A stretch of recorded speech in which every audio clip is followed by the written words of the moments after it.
Assalamualaikum warahmatullahi wabarakatuh. Kami dari Universitas Islam Negeri Sumatera Utara, Fakultas Ilmu Sosial, Prodi Ilmu Perpustakaan.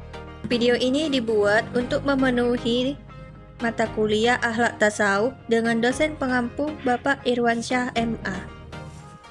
Kami dari kelompok 7 terdiri atas 4 orang. Sebelum memasuki penjelasan materi, ada baiknya kami untuk memperkenalkan diri.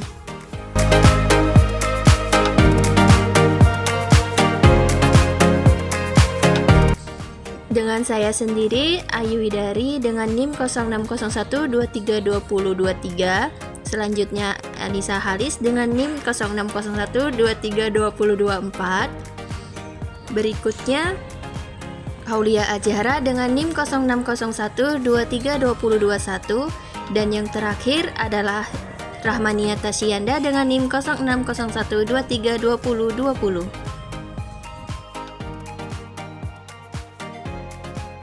Di video kali ini kami akan membahas tentang tasawuf falsafi di Indonesia beserta tokoh-tokohnya.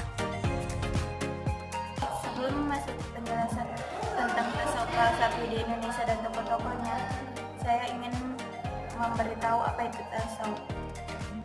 Tasawuf adalah cara mensucikan jiwa dan hati dari segala bentuk hiruk-pikuk dunia dan mengisinya dengan kecintaan kepada Allah untuk mendekatkan diri kepadanya.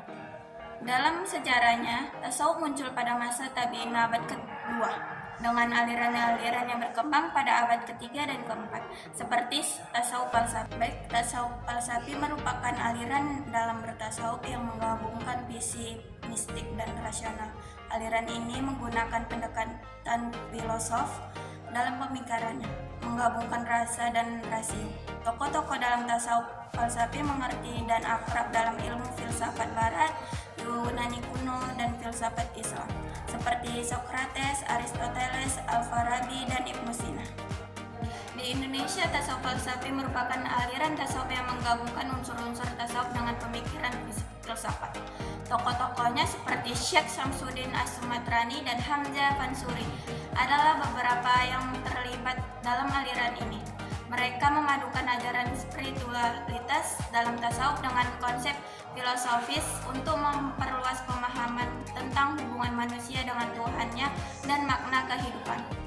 Syamsuddin Al-Sumatrani, juga dikenal sebagai Syamsuddin Pasai, adalah seorang ulama besar yang hidup di Aceh pada abad ke-16 dan ke-17. Beliau menjadi mufti dan penasihat Sultan Iskandar Muda, serta dikenal sebagai seorang syekh termuka di Aceh Darussalam. Kemungkinan beliau lahir di Pasai atau menjadi termuka setelah lama menetap di sana. Syamsuddin adalah murid dan sahabat Hamzah Pansuri yang mengkaji insan kamil dan mengembangkan ajaran tentang martabat wujud.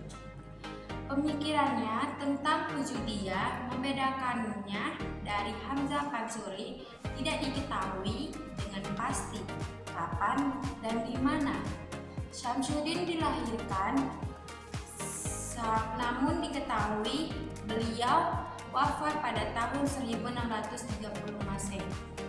Beliau merupakan tokoh aliran wujudiyah yang mengajarkan paham wahdatul wujud.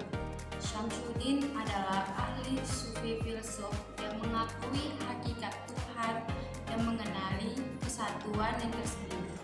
Menurutnya, untuk mendekati Tuhan, seseorang memerlukan bimbingan guru yang pandai.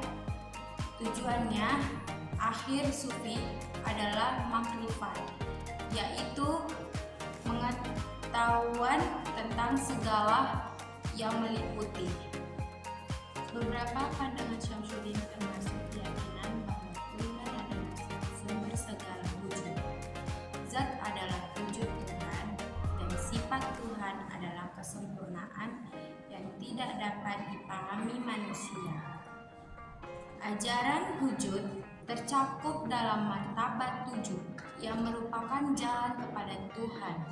Syamsuddin memberi tafsiran lain terhadap kalimat syahadat, bahwa hanya ada wujud Allah. Orang yang memiliki makrifat sempurna adalah yang memahami perbedaan dan keserupaan antara Tuhan dan makhluknya. Hamzah Fansuri adalah seorang tokoh tasawuf dari Aceh yang dikenal sebagai penyiar paham wahdatul wujud Ibnu Arabi. Ia juga merupakan seorang penyair yang memperkenalkan bentuk syair ke dalam sastra Melayu. Meskipun riwayat hidupnya minim informasi, diperkirakan bahwa ia aktif sebagai penulis pada masa Kesultanan Aceh.